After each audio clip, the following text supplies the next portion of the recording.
ஜெபம் செய்வோம். எங்கள் அன்பின் பிதாவே, கர்த்தராகிய இயேசு கிறிஸ்துவின் மூலம் உம்மண்டலே வருகிறோம். தந்தையே, இந்த நாளிலே எங்களோடு கூட தந்தையாகிய பரிசுத்த ஆவியானவராகிய தகப்பன் எங்களோடு கூட பேசி வழிநடத்தும்படியாய், வேதத்திலிருந்து எங்களோடு கூட பேசி வழிநடத்தும்படியாய் சத்திய ஆவியானவராகிய தகப்பனை கர்த்தராகிய இயேசு கிறிஸ்துவின் நாமத்தினாலே பாதம் பணிந்து தகப்பனை உம்மை அழைக்கிறோம்.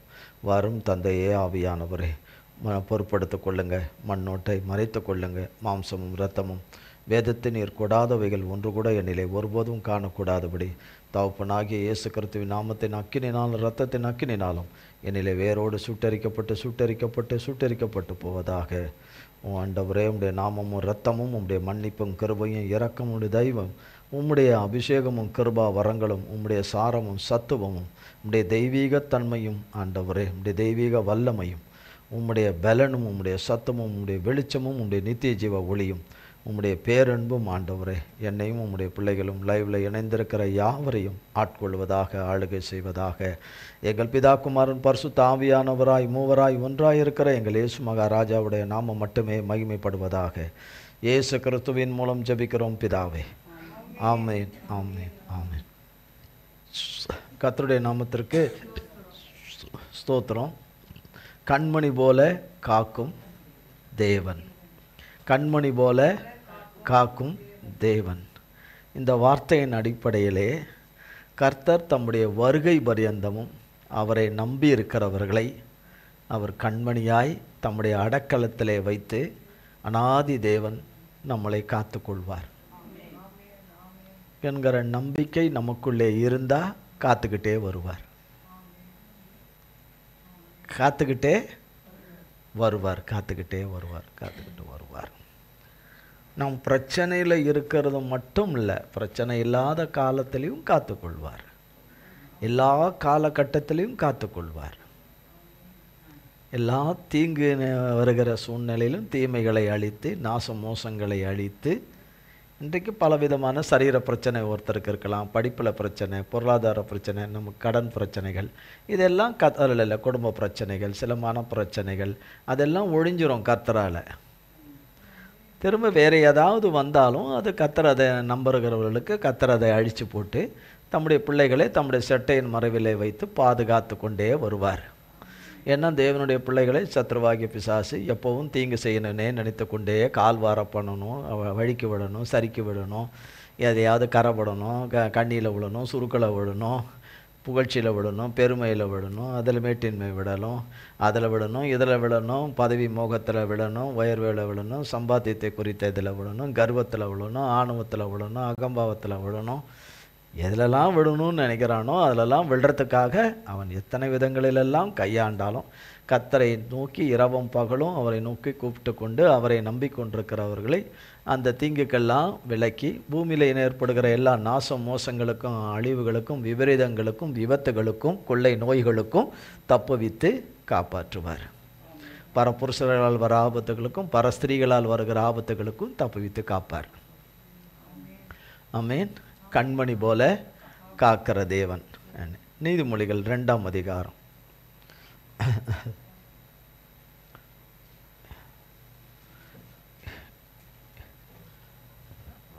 நீதிமொழிகள் 2ஆம் அதிகாரம் 8ஆம் வசனத்திலிருந்து 15ஆம் வசனம் வரை. அவர் நியாயத்தின் நெறிகளை தற்காத்து தம்முடைய பரிசுத்தவான்களின் பாதையை காப்பாற்றுகிறார். அப்பொழுது நீதியையும் நியாயத்தையும் நிதானத்தையும் சகல நல் வழிகளையும் அறிந்து கொள்ளுவாய். ஞானம் உன் இருதயத்தில் பிரவேசித்து அறிவு உன் ஆத்துமாவுக்கு இன்பமாயிருக்கும்போது நல் யோசனை உன்னை காப்பாற்றும், புத்தி உன்னை பாதுகாக்கும். அதனால் நீ துன்மார்க்கனுடைய வழிக்கும் மாறுபாடு பேசுகிற மனுஷனுக்கும் அந்தகார வழிகளில் நடக்க நீதி நெறிகளை விட்டு தீமை செய்ய மகிழ்ந்து துன்மார்க்கருடைய மாறுபாடுகளில் கலிகூறுகிறவர்களுக்கும் மாறுபாடான பாதைகளிலும் கோணலான வழிகளிலும் நடக்கிறவர்களுக்கும் நீ தப்புவிக்கப்படுவாய். ஆமாம். 2ஆம் அதிகாரம் 8ஆம் வசனம். தம்முடைய பரிசுத்தவான்களின் பாதையை காப்பாற்றுவார். தேவனாலே பரிசுத்தமாக்கப்பட்டு நடத்தப்படுகிற பரிசுத்தவான்களையும் பரிசுத்த வாட்டிகளை தேவன் நடத்தி கொண்டு வருகிற வழியில் அவங்கள காப்பாற்றிக்கிட்டே வருவார். நான் தேவனுடைய வழியில் தான் இருக்கிறேன்னா, தேவனுடைய அனுதின இரத்தத்தை கேட்டு புசித்து தேவனுடைய இரத்தத்தினால நான் அனுதினமும் கழுவப்படுகிறேன்னா, அவருடைய வசனத்தினால நான் பரிசுத்தமாக்கப்படுகிறேனா என்பதை அதை அவர்கள் தற்பரிசோதனை செய்து பார்த்துக்கொள்ளணும். அவங்கவுங்க வேதத்தை வைத்து தற்பரிசோதனை செய்து பார்த்துக்கொள்ளணும். காப்பாற்றுகிறார் அப்படின்னு இப்படியே சொல்லிட்டு 19ஆம் வசனம் சொல்லுகிறது, ஞானம் உன் இருதயத்தில் பிரவேசித்து அறிவு உன் ஆத்துமாவுக்கு இன்பமாக இருக்கும்போது நல் யோசனை உன்னை காப்பாற்றும். இங்கேயும் நல் யோசனை உன்னை காப்பாற்றும், புத்தி உன்னை பாதுகாக்கும். அதனால் துன்மார்க்கனுடைய வழிக்கும் மாறுபாடு பேசுகிற மனுஷனுக்கும் அந்தகார வழியில் நடக்க நீதி நெறிகளை விட்டு தீமை செய்ய மகிழ்ந்து துன்மார்க்கருடைய பாதைகளில் கடி கூறுகிறவர்களுக்கும் மாறுபாடான பாதைகளிலும் கோணனான வழிகளிலும் நடக்கிறவர்களுக்கும் நீ தப்புவிக்கப்படுவாய்ன்னு இங்கே எழுதி வச்சிருக்கிறாரு கர்த்தர் நீதிமொழிகளில். இப்போ நம்ம எஸ்தரின் புஸ்தகம்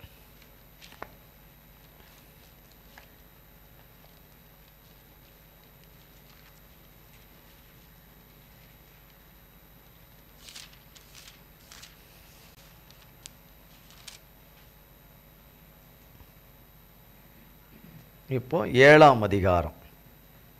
நம்ம 6ஆம் அதிகாரம் வரைக்கும் பார்த்தோம். 3ஆம் அதிகாரம், 4ஆம் அதிகாரம், 5ஆம் அதிகாரம், 6ஆம் அதிகாரம் பார்த்தோம் கடந்த வாரங்களெல்லாம். இப்போது 7வது அதிகாரம். இப்போ கடைசியாக என்ன நடந்தது? மொர்தெகாய்க்கு கர்த்தராலே அந்த ராஜ்யத்தை ஆளுகிற ராஜாவின் மூலமாக ஒரு பெரிய கணம் கிடைச்சது. மொர்தெகாய்க்கு செய்த நற்காரியங்களுக்கு, நல்ல காரியத்துக்கு ராஜாவும் மறந்திருந்தாலும், ராஜாவுக்கு அரசாங்கத்தின் மனுஷர் ஞாபகப்படுத்த மறந்திருந்தாலும், ராஜாதி ராஜாவாகிய பரலோக அரசாங்கத்தின் சர்வ அரசாங்கத்தின் தேவனாகிய கர்த்தர் மொர்தெகாய்க்கு நன்மை செய்யும்படி ராஜாவுக்கும் ராஜாவுக்குரியவங்களுக்கு ஞாபகப்படுத்தி அதை நினைவுக்கு கொண்டு வந்து அந்த கணத்தை கொண்டு வருகிற நாளாகவும், சத்ரு ராஜாவினிடத்தில் வந்து கேட்டு, அகேச ராஜாவினிடத்தில் ஆமான் வந்து கேட்டு ஒப்புதல் வாங்கிறதுக்காக, ஒப்புதல் தூக்கு மரத்தில் அவனை போடுறதுக்காக ஒப்புதல் வாங்க வர்ற அந்த நாளை, தீங்கு நாளை கர்த்தர் அழித்து தீமையை செய்ய வேண்டும், நிறைவேற்றிவிட வேண்டும், தன்னுடைய கொடூர ஆசையை நிறைவேற்றிவிட வேண்டும் என்று அந்த கொடூரனுடைய விருப்பத்தையும் கர்த்தர் அழித்து அவனை வெட்கத்தோடு அவனை அனுப்பி வச்சு அவனையே தேவனுடைய பிள்ளைக்கு செய்ய வச்ச அநேக காரியத்தை செய்ய வச்சார் கர்த்தர். அவன் மொர்தெகாயுடைய ஜீவனை காப்பாற்றினார். ஏன்னா மொர்தெகாயோட கர்த்தர் இருக்கிறாரு. ஆமான்னு அந்த அன்னையிலேருந்து அது வரைக்கும் அவன் சாகிற வரைக்கும் பார்க்கவே இல்லை. மொர்தெகாயோட யார் இருக்கா? கர்த்தர் இருக்கார். யூத ராஜசிங்கம், அவன் யூதன், எப்போ பார்த்தாலும் அவன் யூதன் என்று சொல்லி நாம் இன்றைக்கு ஆவிக்குரிய யூதர்களாய் இருக்கிறோம். இருந்தால் ஆவிக்குரிய யூதர்களாய் இருக்கிறோம், ஆவிக்குரிய இஸ்ரவேலராய் இருக்கிறோம். அவர்கள் உண்மையிலேயே யூதர்கள். அப்போ யூத ராஜசிங்கம் அவரோடு கூட இருக்கிறார் என்பதை வேதத்திலே பார்த்தால் அவன் அறிந்த மாதிரி தெரியலை. எஸ்தர் ராஜாத்தியோடையும் கர்த்தர் இருக்கிறார். சிறு பிராயத்திலிருந்து தன் சிறிய தகப்பனுடைய மூலமாய் கர்த்தர்னாலே போதிக்கப்பட்டு பாதுகாக்கப்பட்டு பராமரிக்கப்பட்டு நல்ல ஒரு வயது, திருமணத்துக்கான ஏற்ற வயது வருகிற வரைக்கும் அவருடைய பராமரிப்பில் தான் இருந்தார்கள். அது நமக்கு தெரியும், இருந்தார்கள். பிறகாலே ராஜாவுக்கு ஒரு நல்ல ஒரு ராணியை கரெக்டாக கண்டுபிடிக்கணும், பட்டத்து ராணியை கண்டுபிடிக்க வேண்டும் என்று, அழகான பெண்களை பிடிக்க வேண்டும் என்கிற லிஸ்ட்டில் இவங்க மாட்டிட்டாங்க. தேவன் தான் செய்தார், அதை மாட்டினாங்க. அது போது அவன் கண்கள் அதை கொடுக்கும்போது பட்டத்து ராணியாகவும் கர்த்தர். அன்றைக்கு எப்படி மொர்தெகாய் வார்த்தைக்கு கீழ்ப்படிந்தாலோ, எஸ்தர் ராஜாத்தி கீழ்ப்படிந்தாலோ, பிறகு ராஜாவை திருமணம் செய்த பிறகும், திருமண வாழ்க்கைக்கு பிறகும் தன்னை வளர்த்து ஆளாக்கின தகப்பனுக்கு கீழ்ப்படிந்தவர்களாய் கடைசி வரைக்கும் இருந்தார்கள் எஸ்தர் ராஜாத்தி. கீழ்ப்படிந்தவர்களாய் இருந்தார்கள். 7ஆம் அதிகாரம் 1ஆம் வசனத்திலிருந்து. ராஜாத்தியாகிய எஸ்தருடனே விருந்துண்ண ராஜாவும் ஆமானும் வந்தபோது 2ஆம் நாள் விருந்தில் திராட்சரசம் பரிமாறப்படும்போது ராஜா எஸ்தரை நோக்கி, எஸ்தர் ராஜாத்தியே, உன் வேண்டுதல் என்ன? அது உனக்கு கொடுக்கப்படும். நீ கேட்கிற மன்றாட்டு என்ன? நீ ராஜ்யத்தில் பாதி மட்டும் கேட்டாலும் கிடைக்கும் என்றான். அவங்க நீதிமொழிகளில் வாஸ்தவம் இல்லையா, ஞானம் உன் இருதயத்தில் பிரவேசித்து அப்படின்னு. அப்போ எஸ்தர் ராஜ்யத்தில் தேவன் தந்த ஞானம், தேவன் தந்த அறிவு, தேவன் தந்த புத்தி எல்லாமே வேலை செஞ்சிச்சு. அவசரப்படாதபடி, எதுலேயும் அவசரம் காட்டாதபடி, பதற்றத்தை காட்டிடாதபடி, தன் இன ஜனம் தானும் அவங்கள அவங்க மற்ற மொர்தெகாய் சிறிய தகப்பன் உட்பட மொத்தம் அவங்க யூத ஜனங்க மொத்த பேரும் அவங்க குலம் உலகம் முழுசும் அழிஞ்சு போகிறதுக்கு அவ்வளோ பெரிய ஆபத்தை உண்டு பண்ணியிருக்கிறவன் இந்த இவன் மூலிமா சாத்தான் அந்த வேலையை செய்து அது எல்லாமே நேர்த்தியாக அவன் பங்கு விதத்தில் அவன் எல்லா தேசங்களுக்கும் அனுப்பி அதை செய்ய வேண்டிய காரியங்களை எல்லாம் நவுத்திட்டான். இவ்வளோ பெரிய காரியத்தை செய்திருக்கிற இவன் மொர்தெகாயை கொன்று போட வேண்டும், மொர்தெகாயை கொன்று போட வேண்டும் என்று கொக்கரிக்கிறான், முறைக்கிறான். அரண்மனையில் அவ்வளோ வெறித்தனமாக இருக்கிறான் என்பதை எஸ்தருக்கு அறிய பண்ணாமல் இருந்திருப்பாங்க. எல்லாம் அறிய பண்ண தான் செஞ்சுருப்பாங்க. அறிய பண்ண தான் அந்த அறிய வந்திருக்கு, தெரியாமல் இருந்திருக்காது, கண்டிப்பாக தெரிய வந்திருக்கும். ஆனால் ராஜாத்தி வைக்கலை வேட்டு, கர்த்தர் வைக்க போகிற வேட்டு. இவனுடைய இதில் என்ன, நம்ம நேற்றைக்கு போனோமே, ராஜாவின் இடத்துல போனோமே, தூக்கு மரத்தில் கொண்டு போய் இவனை போய் தொங்க விடணும்னு போனோமே, போன காரியம் தலைகீழாக மாறிப்போச்சே, போன காரியம் தலைகீழாக மாறிப்போச்சே. கொஞ்சம் ராஜா இது யாருக்கு செய்யணும், இந்த கணத்தை செய்யணும்னு பேரை முதல்ல சொல்லியிருந்தா நான் தலைகீழ சொல்லிகிட்ருப்பேன். இப்படி செய்யணும், இப்படி செய்யணும், இப்படி செய்யணும்னு ரொம்ப பெருசுப்படுத்தி நான் சொல்லியிருக்கவே மாட்டேன். எல்லாமே மட்டுப்படுத்தி சொல்லியிருப்பேன், மட்டுப்படுத்தி சொல்லிகிட்டு இருப்பேன். தெரியாமல் போச்சே, நம்ம புத்திக்கு எட்டாமல் போச்சே, நம்ம அறிவுக்கு எட்டாமல் போச்சே, நம்ம ஞானத்துக்கு புலப்படாமல் போச்சே. இதுங்க பேச்சு கேட்டு நான் வேறு நேற்றுக்கு போயிட்டேனே, இன்னும் 2 நாள் கழித்து போயிருக்கலாமே, 2 நாள் கழித்து போயிருக்கலாமே. இன்னும் பல அங்கலாய்ப்புகள் பல விதத்துலேயும் அவன் யோசிச்சிருப்பான். 2வது அவன் தூங்கியிருக்கவும் மாட்டான், தான் நினச்ச காரியம் நடக்கவே இல்லை என்று தூங்கியிருக்கவும் மாட்டான். அவன் மனதில் ஓடுகிறதெல்லாம் என்னென்னா, மொர்தெகாயை அழிக்க வேண்டும், மொர்தெகாயை அழிக்க வேண்டும். எனக்கு வணங்காதவன், எனக்குன்னா சாத்தானுக்கு, எனக்கு வணங்காதவன், என்ன நமஸ்கரிக்காதவன், எனக்கு முட்டி போடாதவன்,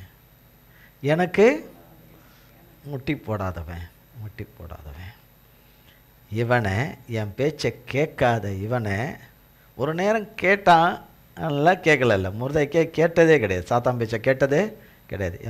என் பேச்சை கேட்காத இவன், என்னை கண்டுகொள்ளாத இவன், என்னை சட்டையே பண்ணாத இவன், என்னை பொருட்டாவே எண்ணாத இவன் உயிரோட கூடவே இருக்கக்கூடாது. நமக்கு இதில் எழுதப்படலை, ஆனால் சாத்தானுக்கு ஓரளவுக்கு அறிஞ்சிருக்கக்கூடியவனாய் இருக்கக்கூடும். தேவன் இவன் மூலமாக ஏதோ ஒரு காரியத்தை செய்யத்தான் இவனை வைத்திருக்கிறார் என்று. இல்லை என்றால் ஆமானை கொண்டு வந்து இந்த அரண்மனையில் கொண்டு வந்து வளர்த்து ஆளாக்கியிருக்க மாட்டான் சாத்தான். இந்த ஆமானை எப்பயோ கொன்று போட்டிருக்க வேண்டியவன், இவனை கருவிலே கொன்று போட்டிருக்க வேண்டியது, இவனை தப்ப விட்டு விட்டார்கள். ஆனால் அவன் இந்த அரண்மனையிலே அவன் அவன் தேவனுடைய கண்ணு பார்த்துட்டு தானே இருக்குது, தப்ப விட்டதை பார்த்துட்டு தானே இருக்குது. இது வளர்ந்து இது கொஞ்சம் வேர் விட்டு இது எழும்பி வரும்போது இது என்ன வேலையை பண்ணுவான்னு அவர் நன்றாக அறிந்திருந்தார், கர்த்தர் அறிந்திருந்தார். அவனுடைய நோக்கம் என்ன, சாத்தானது ஸ்திரீயின் வித்து அவர் தலையை நசுக்கும், நீ குதிகாலை நசுக்குவாய் என்ற வார்த்தை நிறைவேறக்கூடாது. ஸ்திரீயின் வித்தாய் வரப்போகிறவர் வந்தாதானே, பூமியில் பிறந்து உயிரோட இருந்தாதானே, பிறக்கும் போதே அல்லது கருவில் இருக்கும் போதே அல்லது பிறக்கும் போதே அப்போவே காலி பண்ணிடலாம் என்பது தான் அவனுக்கு என்ன ஒன்றே அவனுக்கு தேவன் மறைச்ச சஸ்பென்ஸு. எந்த கண்ணியின் இதில் அவர் பிறக்க போகிறாருன்னு தெரியாது, எந்த ஸ்திரீயின் இதில் பிறக்க போகிறாருன்னு தெரியாது, பிறக்க போகிறாருன்னு தெரியாது. அந்த நாளும் கிழமையும் வேலையும் எதுவுமே தெரியாது. பிறக்க தான் போகிறாருன்னு தெரியும், அது எப்போ பிறக்கிறார், இவன் தலையை எப்போ நசுக்குவார்னு இவனுக்கு தெரியாது. அவர் சொல்லிட்டாருன்னா அதன்படியே செஞ்சிருவார்னு உனக்கு தெரியும், செஞ்சிருவார்னு தெரியும். அதனால் அவன் 24 மணி நேரமும் இன்னும் அக்கினி கந்தக கடலுக்கு போகிற வரைக்கும் அவன் பயந்து சாவதை போல தேவனுடைய வழிகளை விட்டு சற்று இடறி விழுகிற பிள்ளைகள், அவனுடைய வார்த்தையில் விழுகிற பிள்ளைகளை அந்த பயத்திலேயே சாகடிக்கிறவன், பயத்தையே கொடுத்து சாகடிக்கிறவன். கல்யாணம் ஆகாதவங்களாக இருந்தால் அவங்களுக்கு அதுக்கு என்ன பயமோ அந்த பயம், பிரச்சனைகளில் எந்த பிரச்சனையில் இருக்கிறோமோ அந்த பிரச்சனைகளை குறித்த பயம். அடுத்தது கல்யாணம் ஆனவங்களாக குறித்தா அவங்கள குறித்த பயம், எதிர்காலத்தை குறித்த பயம், சந்ததிகள் பிள்ளைகளை குறித்த பயம், பிள்ளைகளை பார்த்து பிள்ளைகளையும் பார்த்துட்டாங்கன்னா அடுத்த சந்ததிகளையும் பார்த்துட்டாங்கன்னா அதை குறித்த பயம். ஆக கடைசி வரைக்கும் என்னது, அதிலே போகும்படியாய் செய்கிறவன். கர்த்தரோ பயப்படாதிருங்கள் என்று சொல்லுகிற தேவன், சொல்லிட்டு போகாதபடி சொன்னபடியே செய்கிற தேவன், பயப்படுற காரியத்தை அழித்து நாம் பயமில்லாமல் வாழுகிற காலத்தை கொடுக்குற தேவன். அப்போ விருந்துக்கு எல்லாம் ரெடி ஆகிட்டாங்க, விருந்துக்கு எல்லாம் கேட்குறாங்க. இப்போ மறுபடியும் கேட்குறார், ராஜ்யத்தில் உனக்கு என்னம்மா வேணும், பாதி வேணும்னாலும் திரும்ப தர்றேன்றார். சரி, ஒரு தடவை தான் இவங்க மிஸ் பண்ணிட்டாங்க, 2வது தடவை சான்ஸ் பயன்படுத்திருக்கலாம்ல, இல்லை அப்படி செய்யலை. அவங்க அதன் மேலே அவங்களுக்கு எந்த விருப்பமோ எந்த நாட்டமோ எதுவுமே கிடையாது, எஸ்தர் ராஜாத்திக்கு கிடையாது. 3ஆம் வசனம். அப்பொழுது ராஜாத்தியாகிய எஸ்தர் பிரதியுத்தரமாக, ராஜாவே, உம்முடைய கண்களில் எனக்கு கிருபை கிடைத்தது. ராஜாவுக்கு சித்தமாயிருந்தால் என் வேண்டுதலுக்கு என் ஜீவனும் என் மன்றாட்டுக்கு என் ஜனங்களும் எனக்கு கட்டளையிடப்படுவதாக. எனக்கு ராஜ்யத்தில் எனக்கு எதுவும் பாதி வேணாம், இது வேணாம், அது வேணாம், அதெல்லாம் எனக்கு எதுவும் வேணாம். என்னுடைய வேண்டுதல் என்ன, என் ஜீவனும். வேண்டுதலுக்கு என்ன, அவங்க ஜீவன், என் ஜீவனும், எஸ்தர் ராஜ்யாத்தியாகி என் ஜீவனும், என் மன்றாட்டுக்கு என் ஜனங்களும் எனக்கு கட்டளையிடப்படும். என் ஜனங்க காப்பாற்றப்படணும். என் ஜீவன், என் ஜனங்கள் அவங்க காப்பாற்றப்படணும். அவங்க என அதான் கட்டளையிடப்படுவது, அவங்க காப்பாற்றப்படணும் என கட்டளையிடப்படுவதாக. 4, எங்களை அழித்து கொன்று நிர்மூலமாக்கும்படி நானும் என் ஜனங்களும் விற்கப்பட்டோம். அடிமைகளாகவும் வெள்ளாட்டிகளாகவும் விற்கப்பட்டு போனாலும் நான் மௌனமாயிருப்பேன். இப்பொழுதோ ராஜாவுக்கு உண்டாகும் நஷ்டத்துக்கு அந்த சத்ரு உத்தரவாதம் பண்ண முடியாது என்றாள். அப்பொழுது ராஜாவாகிய ஆகாஸ்வேரு மறுமொழியாக ராஜாத்தியாகிய எஸ்தரை நோக்கி, இப்படி செய்ய துணிகரம் கொண்டவன் யார், அவன் எங்கே என்றான். அதற்கு எஸ்தர், சத்ருவும் பகைஞனுமாகிய அந்த மனிதன் இந்த துஷ்ட ஆமான் தான் என்றாள். இப்போ ஒரு நிமிஷம் நிறுத்துவோமே. இப்போ எப்படி இருந்திருக்கும் ஆமானுக்கு? அவன் இவ்வளவு காலம் போட்ட பிளானு, அவன் என்னென்ன தந்திரம், என்னென்ன சூழ்ச்சி, அவனுக்குரிய மனுஷர்கள், அவனுக்கு கொடுத்த ஆலோசனை, சாத்தான் கண்ணு முன்னாடி நிற்க போகிறதில்ல, அவன் திரைமறைவில் இருந்து கொடுக்கறது அவனுக்குரியவங்க எல்லாரும் அவனுக்கு கொடுத்து எல்லாம் நடத்தும் போது அவன் சாத்தான் கொடுத்த பிளானில் போகிறது ரொம்ப சக்ஸஸ்ஃபுல்லான பிளானில் போயிட்டே இருக்கிற மாதிரி இருந்துச்சு. ஒரு நேரம் வரும்போது அவனை கர்த்தர் சிக்க வைக்கிறார், அவனை அகப்பட வைக்கிறார். அவன் அதிலிருந்து தப்பியே போகாதபடி அடைச்சிடுறார், அவனை அடைக்கிறார். ராணி இப்படி சொல்ல சொல்ல என் ஜீவனும் என் ஜனங்களும் என்று சொல்லி அப்படி வார்த்தைகளை அவங்க பேச அவன் யோசித்திருக்க மாட்டான். நான் பக்கத்தில் தானே இருக்கிறான். ராணி என்ன இப்போ வேறு மாதிரி பேசுகிறாங்கன்னு, விருந்தை பற்றி குலோப்ஜான் இருக்குது, ரசகுல்லா இருக்குது, அதை பற்றி சொல்லுவாங்களான்னு பார்த்தா அது இருக்குது, இது இருக்குது, மீன் இருக்குது, அது இருக்குது, மான் கறி இருக்குது, அந்த கறி இருக்குது, இந்த கறி இருக்குது, என்னென்ன கறி இருக்கோ எல்லா கறியும் செஞ்சு வச்சுருக்கிறேன்னு ஏதாவது சொல்லுவாங்கன்னு பார்த்தா அது சொல்லலை அவங்க. ராணி சொல்ல சொல்ல அவனுக்கு நடுக்கம். கண்டிப்பாக அப்படி நீ கண்ணில் பார்க்கல, நம்ம யாரும் அங்கே நடந்ததை கண்ணில் பார்க்கல, கண்டிப்பாக அங்கே என்ன நடுக்கம் அவனுக்கு கட்டாயம். ராஜா வேற கேட்குறாருல, அவன் யார், அவன் அந்த துணிகரம் கொண்டவன் எவன் கேட்குறாருல, அங்கே கேட்குறாரா இல்லையா? கேட்குறாரா இல்லையா? இனி அவன் தப்பிக்கிறதுக்கான வழியே இல்லை. 6ஆம் வசனம்.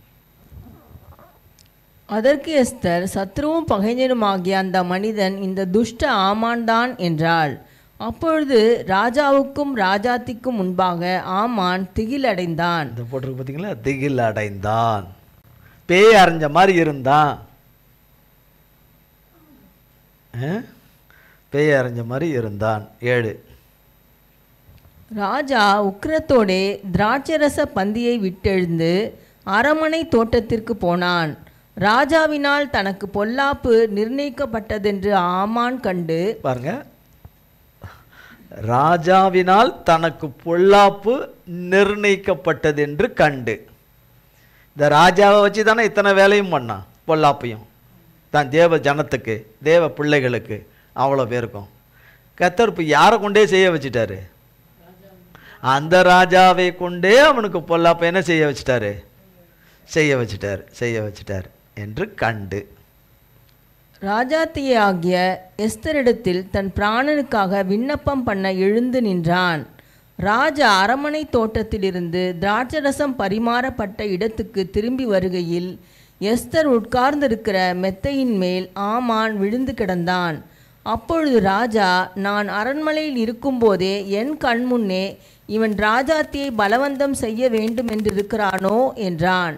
இந்த வார்த்தை ராஜாவின் வாயிலிருந்து பிறந்தவுடனே ஆமானின் முகத்தை மூடி போட்டார்கள். அப்பொழுது ராஜ சமூகத்தில் இருக்கிற பிரதானிகளில் அர்போனா என்னும் ஒருவன், இதோ ராஜாவின் நன்மைக்காக பேசின மொர்தெகாய்க்கு ஆமான் செய்வித்த 50 முழ உயரமான தூக்குமரம் ஆமானின் வீட்டண்டை நாட்டப்பட்டிருக்கிறது என்றான். அப்பொழுது ராஜா, அதிலே அவனை தூக்கி போடுங்கள் என்றான். அப்படியே ஆமான் மொர்தெகாய்க்கு ஆயத்தம் பண்ணின தூக்கு மரத்தில் ஆமானையே தூக்கி போட்டார்கள். அப்பொழுது ராஜாவின் உக்கிரம் தணிந்தது. இப்போ யாருமே எஸ்தர் ராஜாத்தி தூக்கு மரத்தில் போட சொல்லலை. ராஜாவுக்கு ராஜா அரண்மனையில் அவங்களோடு இருக்கிற ஒரு நபர் சொல்கிறான், இந்த மாதிரி உங்களுக்கு நன்மை செய்த இந்த மொர்தெகாய்க்கு 100 அடி உயரத்தில் என்ன பண்ணி வச்சுருக்கிறான்? ஆமாம், தூக்கு மரத்தை உண்டு பண்ணி வச்சுருக்கிறான், போடணும்னு சொல்லி தூக்கி அதில் போடுன்ட்டான் ராஜா. ராஜா சொல்கிறதுக்கு முன்னாடியே அவன் முகத்தை மூடிட்டாங்க. ராஜா சொல்கிறதுக்கு முன்னாடி அவன் முகத்தை துணியால் மூடி இது பண்ணிட்டாங்க. துணியால் மூடி அவனை கொல்றதுக்கு கொண்டு போயிட்டாங்க. ஆனால் அவன் எதை தேவ பிள்ளைகளை நிறைவேற்ற வேண்டும் என்று நினைத்தானோ, நிறைவேற்றுவதற்காக அவன் எவ்வளோ நாள் பிரயாசப்பட்டானோ அதையெல்லாம் அவனுக்கு வாய்த்தது போல காணப்பட்டுக்கிட்டே வந்தாலும் அது அவனுக்கே வாய்க்கும்படி செய்தார். சத்ருவுக்கே அதை வாய்க்கும்படி செய்தார். இன்னைக்கும் அப்படி செய்கிறார் தேவன். தம்முடைய பிள்ளைகளுக்கு இந்த பூமியில் விரோதமாக எழும்புகிற ஆமான்களுக்கெல்லாம், ஆமானுங்களானாலும் சரி ஆமானிகளானாலும் சரி, ஆமான்னா ஆம்பளை ஆமானின்னா பெண்ணு நானும் சரி, அதே தான் செய்கிற தேவனாய் இருக்கிறார். இப்போ ஆமானை போட்டுட்டாங்க. ஆமானை போட்டாச்சு. இப்போ ஆமான் கதை முடிஞ்சு போச்சு. அவனை கொண்டு போய் என்ன பண்ணிட்டாங்க? தூக்கிலே போட்டார்கள். இப்போ பிரச்சனை முடிஞ்சிச்சு இல்லையா? அவன் தானே இப்போ பிரச்சனையாக இருந்தான். ஆமான் தானே பிரச்சனையாக இருந்தான். இப்போ ஆமான் என்ன ஆயிற்று? இப்போ தேவ ஜனத்துக்கும் தேவ பிள்ளைகளுக்கும் விரோதமாக இருந்த காரியம் அழிஞ்சிருச்சா இல்லையா? அழிஞ்சிச்சா இல்லையா? அழிஞ்சிருச்சா? இல்லை. அவன்தான் செத்தான். அவன் செய்த காரியம் இருக்குல்ல ஒன்று, எல்லா ஜனத்துக்கும் எல்லா நாடுகளுக்கும் எல்லா இதுகளுக்கும் அவன் அனுப்பி விட்டானே. இப்போ அதெல்லாம் யார் தடுக்கிறது? அதெல்லாம் யார் உடைக்கிறது? அதெல்லாம் யார் அழிக்கிறது? இல்லையா? இன்றைய காலகட்ட வசதிகள் வேறு. இப்படிங்கிறதுக்குள்ள பட்டன் தடுறதுக்குள்ளே எத்தனையோ எங்கேயோ தூரத்தில் இருக்கிற நாட்டுக்கு செய்தி போயிடுது. அன்றைய காலகட்டத்தில் அப்படி கிடையாதே. மனுஷர் தானே போகணும், நேரடியாக மனுஷர்கள் தானே போகணும் இல்லையா? போகணுமா வேண்டாமா? அன்றைக்கு இருந்த காலகட்டங்களில் பைக்கும் கிடையாது, காரும் கிடையாது, ஏரோப்ளைனும் கிடையாது, பஸ்ஸும் கிடையாது, அதெல்லாம் எதுவுமே கிடையாது. கழுதை மேலே தான் ஏறி போகணும், குதிரை மேலே ஏறி போகணும், ஒட்டகத்து மேலே ஏறி போகணும். அதெல்லாம் 200 கிலோமீட்டர் ஸ்பீடில் போவோம் வேகமாக. காரை விட வேகமாக கழுதை வேகமாக போகும்? போகாது. அதுக்குன்னு என்ன வேகம் இருக்கோ அந்த வேகத்தில் தான் அது போகும். அப்போனா அதுக்கு நாள் எடுக்கும் இல்லையா? இதெல்லாம் துரிதமாக செய்ய வேண்டிய காரியங்கள் அநேகம் இருக்குது, அநேகம் இருக்குது. 8ஆம் அதிகாரம். அன்றைய தினம் ஆகாஸ்வேரு ராஜா யூதரின் சத்துருவாயிருந்த ஆமானின் வீட்டை ராஜாத்தியாகிய எஸ்தருக்கு கொடுத்தான். மொர்தேகாய் ராஜ சமூகத்தில் வந்தான். அவன் தனக்கு இன்ன உறவு என்று எஸ்தர் அறிவித்திருந்தாள். இப்போதான் மொர்தேகாய் யாருன்னு ராஜாவுக்கு ராணி சொல்றாங்க.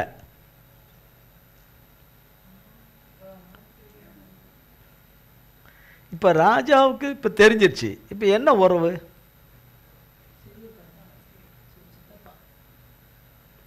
ராஜாவுக்கு என்ன உறவு? இவர் மாமனார். தெரிஞ்சு போச்சு. இப்போ என்ன ஆகி போச்சு? தெரிஞ்சு போச்சு. இப்போ அந்த கர்த்தரால் உண்டான இந்த காரியத்தினால ராஜ அரண்மனையில் இவருக்கு மவுஸ் எப்படி இருந்திருக்கும்?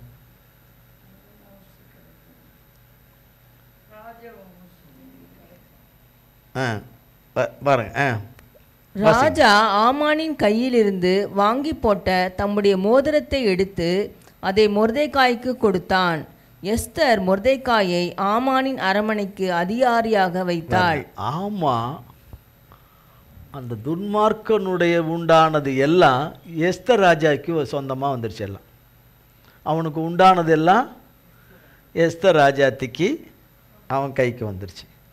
ஆமான் கரத்தில் மோதிரம் போடும்போது ராஜாவின் கரத்திலிருந்து ராஜா அந்த முத்திர மோதிரத்தை ஆமான் கையில் போடும்போது தேவ ஜனத்தை அழிக்கிறதுக்காக போட்ட அந்த மோதிரம், அதிகாரம் உள்ள அந்த மோதிரத்தை போடும்போது ஆமான் தரையில் இருந்திருக்க மாட்டான், வானத்தில் தான் இருந்திருப்பான். அது போடும்போது வானத்தில் தான் இருந்திருப்பான். இந்த போட்ட மோதிரம் இனி கலட்டப்படவே படாது, எனக்கு நிரந்தரமாக இருக்கும்.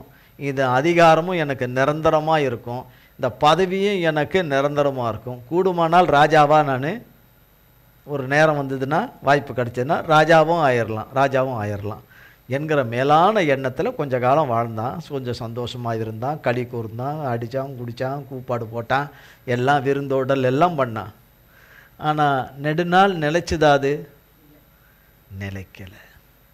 இப்போ அந்த மோதிரம் எங்கே? அந்த மோதிரம் போட்டவன் எங்கே? அந்த மோதிரத்தை ராஜா கிட்டேருந்து வாங்கினவன் எங்கே? இப்போ ராஜா கிட்டேருந்து முதல்ல மோதிரம் வாங்கினானே, தேவஜனத்தை அழிக்கணும்னு மோதிரத்தையும் அதிகாரத்தையும் வாங்கினானே, அவன் எங்கே போனான் இப்போ? ஆனால் மரத்துலேயேவா தொங்கின்னு கிடப்பான், கீழே போயாச்சு.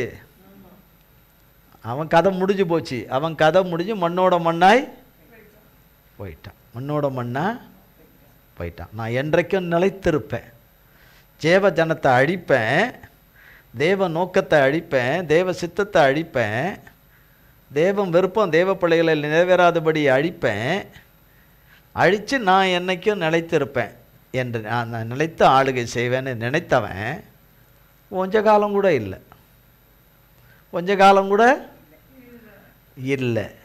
இதுதான் தேவனுக்கு விரோதமாக எழும்புகிறவர்களுக்கு தேவன் கொடுக்கிற காரியம், தேவன் செய்கிற பனிஷ்மெண்ட்டு, தேவன் செய்கிற தண்டனை. அப்போ இப்போ மோதிரம் மொர்தேகாய்க்கு கைக்கு வந்துருச்சு. இப்போ மோதிரம் யார் கைக்கு வந்துருச்சு? இப்போ மொர்தேகாய் கேட்டாரா? ராணி கேட்டாங்களா எங்கள் சித்தப்பாவுக்கு போடுங்க அப்படின்னு கேட்டாங்களா? இல்லை. கர்த்தர் ராஜாவிலே கிரியை செய்து மொர்தேகாய்க்கு மோதிரத்தை போட வைத்தார். அடுத்தது அவனை அதிகாரியாகவும் ஆக்கிட்டார். அரண்மனைக்கு அதிகாரியாகவும் ஆக்கிட்டார். அடுத்தது 3ஆம் வசனம். பின்னும் எஸ்தர் ராஜ சமூகத்தில் பேசி அவன் பாதங்களில் விழுந்து அழுது ஆகாகியனான ஆமானின் தீவினையையும் அவன் யூதருக்கு விரோதம் செய்ய யோசித்த யோசனையையும் பரிகரிக்க அவனிடத்தில் விண்ணப்பம் பண்ணினாள். அப்பொழுது ராஜா பொற்செங்கோலை எஸ்தருக்கு நீட்டினான். எஸ்தர் எழுந்திருந்து ராஜ சமூகத்தில் நின்று ராஜாவுக்கு சித்தமாயிருந்து அவர் சமூகத்தில் எனக்கு கிருபை கிடைத்து ராஜ சமூகத்தில் நான் சொல்லும் வார்த்தை சரியென்று காணப்பட்டு அவருடைய கண்களுக்கு நான் பிரியமாயிருந்தால் ராஜாவின் நாடுகளிலெல்லாம் இருக்கிற யூதரை அழிக்க வேண்டும் என்று அம்மெதத்தாவின் குமாரனாகிய ஆமான் என்னும் ஆகாகியன் தீவினையாய் எழுதின கட்டளைகள் செல்லாமற் போக பண்ணும்படி எழுதி அனுப்பப்பட வேண்டும். என் ஜனத்தின் மேல் வரும் பொல்லாப்பை நான் எப்படி பார்க்கக்கூடும்? என் குலத்துக்கு வரும் அழிவை நான் எப்படி சகிக்கக்கூடும் என்றார். இப்போ அவங்க சந்தோஷப்படலை. ஆமான் செத்துட்டான், ஆமான் அழிஞ்சான், ஆமானுடைய உண்டானதெல்லாம் ராணிக்கு கைக்கு ராஜா கொடுக்கும்படி செஞ்சுட்டாரு. முர்தெக்காய்க்கு அந்த மோதிரத்தை முர்தெக்காய்க்கு போடும்படி செஞ்சுட்டாரு. ஆமானுடைய அரண்மனைக்கு அவனை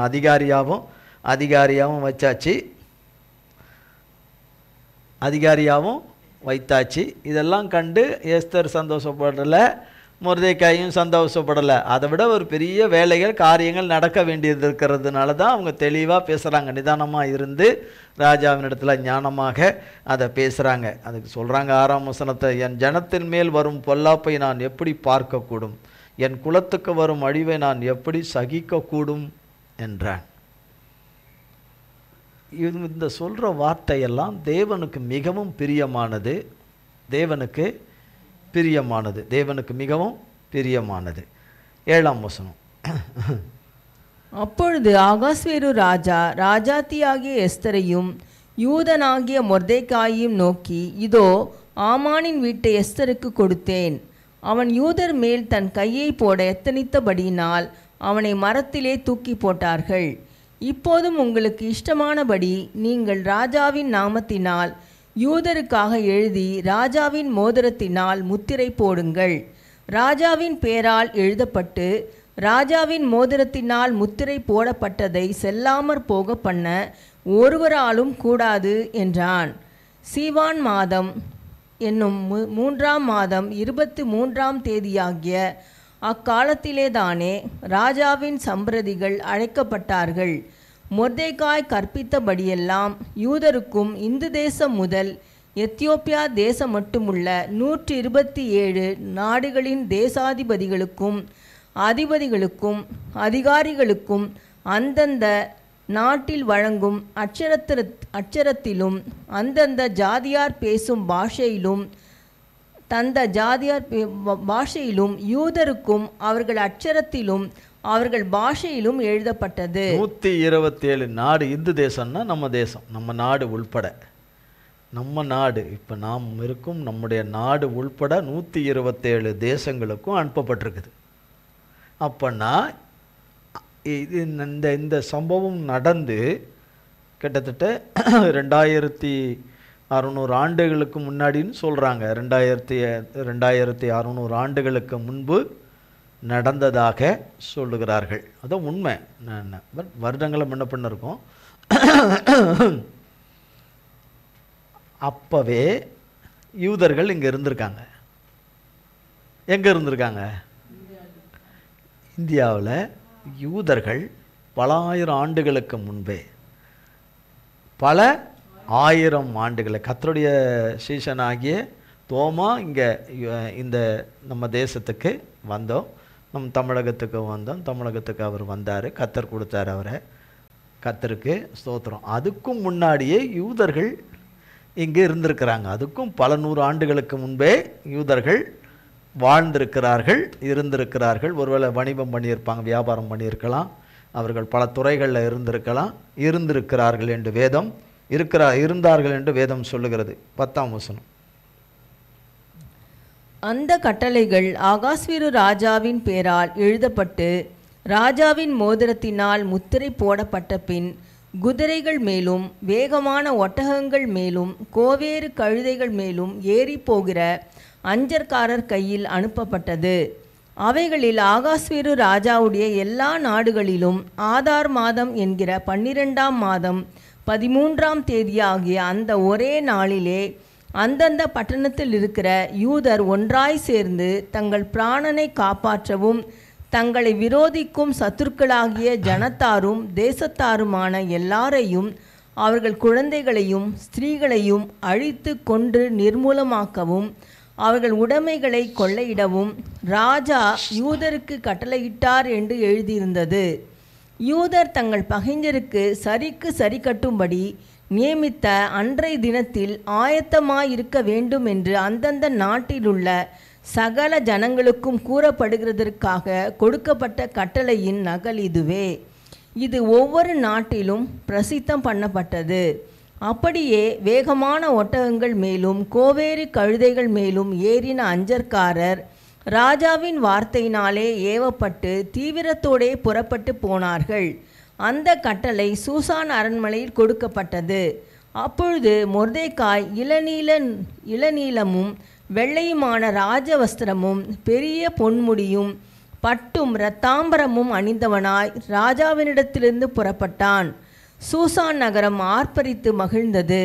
இவ்விதமாய் யூதருக்கு வெளிச்சமும் மகிழ்ச்சியும் களிப்பும் கனமும் உண்டாயிற்று. ராஜாவின் வார்த்தையும் அவனுடைய கட்டளையும் போய் சேர்ந்த எல்லா நாடுகளிலும் எல்லா பட்டணங்களிலும் யூதருக்குள்ளே அது மகிழ்ச்சியும் களிப்பும் விருந்துண்டு கொண்டாடும் நல்ல நாளுமாயிருந்தது. யூதருக்கு பயப்படுகிற பயம் தேசத்து ஜனங்களை பிடித்ததினால் அவர்களில் அநேகர் யூத மார்க்கத்தில் அமைந்தார்கள். பாருங்க, இப்போ எல்லா ஜனங்களுக்கும் நாடுகளுக்கெல்லாம் முதல்ல அனுப்பிட்டானுங்க. அது எவ்வளோ நாடுகளுக்கு முதல்ல போய் சேர்ந்துச்சு, சிலது லேட்டாக போய் சேர்ந்துச்சான்னு தெரியாது. ஆனால் முதல்ல ஆமான் இருந்தபோது எல்லாமே அனுப்பின அந்த இதெல்லாம். அப்போ இது எப்படி கர்த்தர் தடுக்க போகிறார்? இந்த தீங்கை எப்படி வரவிடாதபடி இதை தடுக்க போகிறார்? இந்த தீங்கை கர்த்தர் இந்த பேராபத்தை தம்முடைய ஜனத்தை அழிக்கிற இந்த கொடிய தீங்குக்கு, இந்த பெரிய ஆபத்தை கர்த்தர் எப்படி ஒன்றும் இல்லாமல் ஆக்க போகிறாருன்னு யாருக்கும் தெரியாது. அந்தந்த நாட்டில் இருக்கிற ஜனங்களுக்கு எப்படி தெரியும்? அதை சேர்ந்த அந்த இனத்தை சேர்ந்த மக்களுக்கு, இதை சேர்ந்த மக்களுக்கு என்ன தெரியும்? ஒன்றுமே இதை பற்றி நம்ம ஒன்றுமே தெரியாது. எப்படி அழிவை தேவன் தடுக்க போகிறார்? தேவனே தடுங்கன்னு கதறி அழுதுருப்பாங்க. தேவனே இறங்குங்க, தேவனே இறங்குங்கன்னு கதறி இருப்பாங்க. எல்லாரும் கதறித்தான் கிடக்குறாங்க அழுதுட்டு. ஆனால் இரக்கமுள்ள தேவன், கிருபையுள்ள தேவன், மன்னித்து மனதுகிற தேவன், தம்முடைய பிள்ளைகளை அநியாயமாய் கொள்ளுகிற அநியாயமாய் கொள்ளுகிற அந்த கொள்ளுதலுக்கும் சரி, நியாயமாய் கொள்ளுகிற கொள்ளுதலுக்கு கூட அனுமதிக்காத தேவன். இங்கு எஸ்தர் ராஜாத்தி மூலமாக, மொர்தெகாய் மூலமாக கர்த்தர் காரியங்களை எல்லாம் வேரோட அழிச்சு போட்டுட்டாருன்னு அங்கே செய்தி மறு செய்தி வரும்போது தான் தெரிய வருது அவங்களுக்கு. கர்த்தரை அழிச்சிட்டாரு, பூருங்கிற சீட்டை அழித்து அதை பூரிமாக மாற்றிட்டாரு. பூருங்கிற சீட்டை கர்த்தர் அவர் முதல்ல இந்த காரியம் நடக்கிறதுக்கு முன்னாடியே பூருங்கிற சீட்டை போடுவாங்க. அதை பூரியமாய் மாற்றுறதுக்கு கர்த்தர் மாற்றிருக்கிறார் என்பதை கர்த்தர் காண்கிறாரு எப்பொழுதோ. ஆனால் அதை தேவ ஜனங்க காணுங்கிறது இப்போ கண்டது பூரை தான் பார்த்துட்டு இருந்தாங்க. இப்போ அதை பூரியமாக மாறுகிறத பார்க்குறாங்க. இப்போ அந்த செய்தி இப்போ மறுபடியும் செய்தி வருது. ராஜாவினிடத்துலேருந்து ஆட்கள் வர்றாங்க. செய்திகளை கொண்டு வர செய்தி நல்ல செய்தியா கெட்ட செய்தியான்னு தெரியாதே. அப்புறம் அந்த செய்தி நல்ல செய்தி என்று தெரிந்த பிறகு அந்த ஆர்டர் எல்லாத்தையும் கம்ப்ளீட்டாக எல்லாம் அந்த பொல்லாத ஆர்டர்களை எல்லாம் டோட்டலாக அழிக்கும்படி கர்த்தர் கிருபை செய்தார். ஒரே ஒரு தேசத்தில் ஒரு மூலையில் எங்கேயுமே ஒரு இடத்துல ஒரு சின்ன அதிகாரத்தில் கூட அது இருக்கக்கூடாதுன்னு அழிச்சிட்டார். கர்த்தர் ஒருத்தர் தான் இது செய்ய முடியும். கர்த்தர் அதை அழித்து போட்டார். நமக்கு விரோதமாய் எழும்புகிற யாவையும் கர்த்தர் இப்படி தான் அழிக்கிறார். அவர் நியமித்திருக்கிற வழியில் அதை அழிக்கிறார். இப்போ யூதருக்கு வெளிச்சம், மகிழ்ச்சி, களிப்பு, கனம் உண்டாயிடுச்சு. அப்போ அதுக்கு முன்னாடி மகிழ்ச்சி இல்லை, சந்தோஷம் இல்லை, நம்பிக்கை இல்லை, எல்லாமே போயிடுச்சு. கம்ப்ளீட்டாக காலிங்கிற இடத்துல கர்த்தராகிய தேவன் ஒரு பெரிய ஆரவாரத்தையும் மகிழ்ச்சியையும் விடுதலையையும் உண்டு பண்ணிட்டார். கர்த்தர் உண்டு பண்ணி பூருங்கிறதை அழித்து அதை பூரிமாய் கர்த்தர் மாற்றி கொடுத்துட்டார். 2 வசனம் மட்டும் 9ஆம் அதிகாரம் 1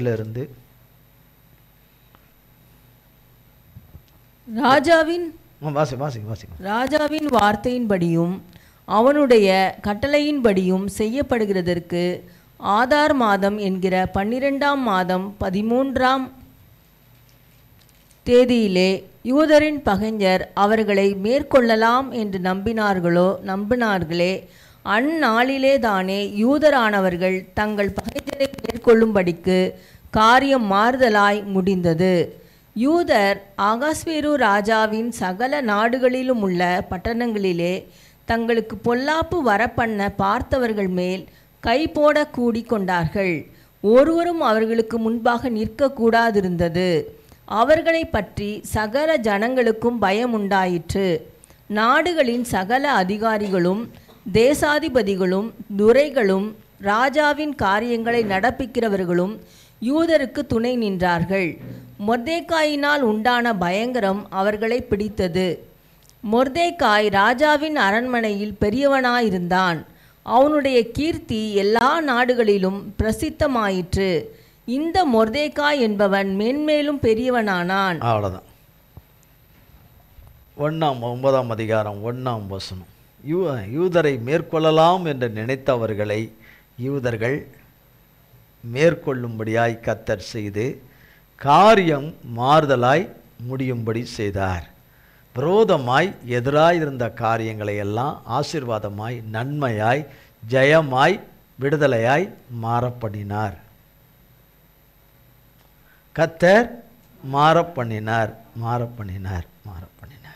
கர்த்தருக்கு ஸ்தோத்திரம். கண்மணி போல காக்கிற தேவன். கண்மணி போல காத்தார், தப்புவித்தார்.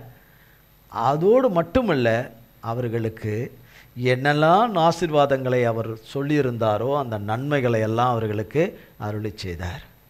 மொர்தெகாயை நினைச்சு பார்க்க முடியாத ஸ்தானத்துக்கு உயரத்துக்கு அவனை உயர்த்திட்டார். ஒரு அரண்மனையில் ஒரு மூலையில் இருந்தோம். ஒரு அடிமையாய் கொண்டு வரப்பட்ட மொர்தெகாய் கர்த்தராலே எல்லாம் அந்த ஆளுகிற 127 தேசங்களுக்கு ஆளுகிறதுக்கு எல்லாவற்றுக்கும் ஒரு பிரதானமான மேலான ஒரு அதிகாரத்தை உடையவனாய், ராஜாக்கு கீழே ஆனால் அதிகாரத்தை உடையவனாக கர்த்தர் அவனை பெரிய ஸ்தானத்திலே உயர்த்தி விட்டார்.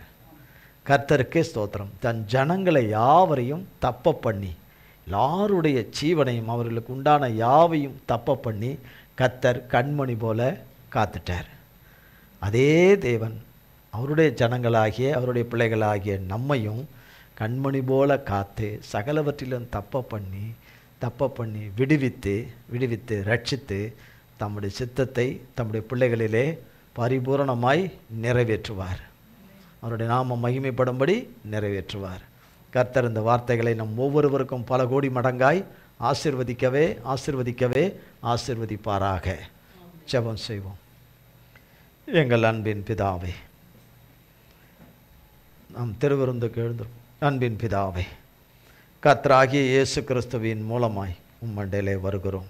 தந்தையாகிய தேவனே, இந்த நாளிலும் வேளையிலும் உம்முடைய தெய்வீக கிருபையின் பிரசன்னத்தினாலும் ஆண்டவரே, நீர் சகலவற்றிலும் இந்த நாளிலே உம்முடைய அனுகூலத்தை உண்டு பண்ணி நீர் அனுக்கிரகம் செய்து உம்முடைய சகாயத்தை தந்து உம்முடைய ஒத்தாசையை தந்து உம்முடைய கிருபையின் பலனையும் சத்துவத்தையும் தந்து திட மனதையும் தந்து நல் நம்பிக்கையும் தந்து காலூன்றி நிற்கும்படி செய்து இந்த நாளின் ஆராதனை உமது நாமத்துக்கு மகிமையாய் ஆண்டவரை நடைபெற கர்த்தர் கிருபை செய்த மகா பாக்கியத்திற்காய் கோடி ஸ்தோத்திரம். கோடானு கோடி ஸ்தோத்திரம். கோடி ஸ்தோத்திரம். பங்கு பெற்ற யாவரையும் பல கோடி மடங்காய் ஆசீர்வதியும். ஆண்டவரே, யூதர்களை எப்படி ஆண்டவரே உம்முடைய ஜனத்தை எல்லா தீங்கிலிருந்தும் தீமையிலிருந்தும் பொல்லாப்பிலிருந்தும் எல்லா அழிவிலிருந்தும் தப்ப பண்ணினது போல உம்முடைய பிள்ளைகளை எல்லோரையும் தப்ப பண்ணி பூரிங்கிற சீட்டை அடித்தது போல உடைய பிள்ளைகளாகி எங்கள் ஒருவரிலும் பூரிங்கிற சீட்டு வேரோடு இராதபடி கர்த்தருடைய நாமத்தினாலே அழிக்கப்பட்டு என்ற நாளிலே அது பூரிமாய் மாறுவதாக. கர்த்தருடைய நாமத்தினாலே பூரிமாய் மாறி கர்த்தருடைய நாமத்தினாலே பெராக்காவிலே பிரவேசிக்கக்கூடிய சுதந்திரிக்கக்கூடிய சகல கிருபையும் பாக்கியத்தையும் இந்நன்னாளிலே நீர் உண்டு பண்ணி உமது பரிசுத்த நாமத்தை மகா மகிமைப்படுத்தும்படியாய் ஜெபிக்கிறோம். கர்த்தருடைய கரத்திலே எங்களை அத்தனை பேரையும் ஒப்புக் கொடுக்கிறோம். நீர் அப்படி செய்ததற்காய் கோடி கோடி ஸ்தோத்திரம். உமது ரத்தத்துக்குள்ளே எங்களை ஒப்புக் கொடுக்கிறோம். இயேசு கிறிஸ்துவின் மூலம் ஜெபிக்கிறோம் பிதாவே. ஆமேன், ஆமேன், ஆமேன்.